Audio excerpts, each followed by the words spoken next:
drug and the treatment of a respiratory pathogen, perhaps ever. I think getting an oral pill that could inhibit viral replication, that can inhibit this virus, could be a real game changer.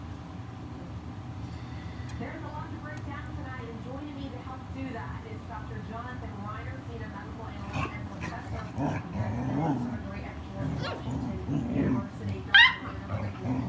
Let's start with the positives of this, because it's so positive news trying to get COVID. But can you agree that this new antiviral pill rather could be a game changer? I do. The preliminary data, and obviously when the data set is released, but the preliminary data suggests that this oral decreases the incidence of either people requiring hospitalization or death by about 50%. And unlike the monoclonal antibodies, which are also quite effective, this drug is orally available. So we'll be able to prescribe this to folks that take a 5-day course and hopefully be able to stay home, not come in for an intravenous infusion, and keep folks out of the hospital. So it's really very promising news. Merck has promised the United States pretty soon about 1.7 million courses of this drug. They'll produce about 10 million courses over the next several months. And we're already producing the drug getting ready for EUA and potential approval. But it doesn't take the place of a vaccine, right? And are you concerned that this could give people who are still haven't gotten vaccinated with a false sense of security and one more excuse to not get vaccinated? I am concerned about that, and I think ultimately it's better not to get infected than to try and treat an infection.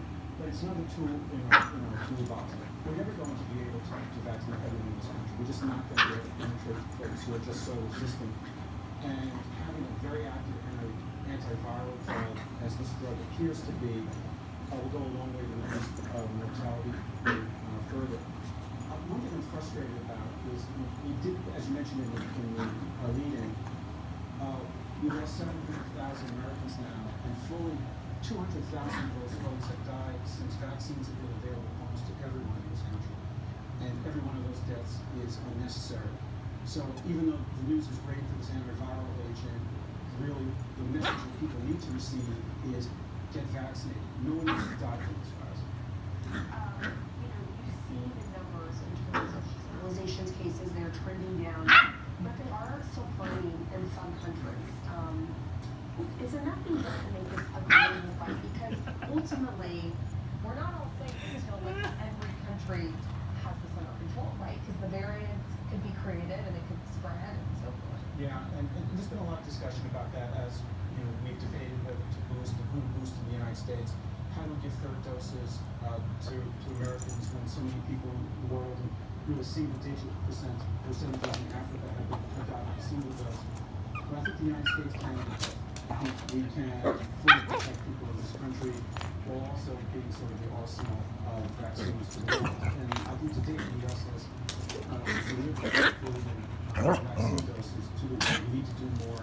We also sort of Western industrialized world.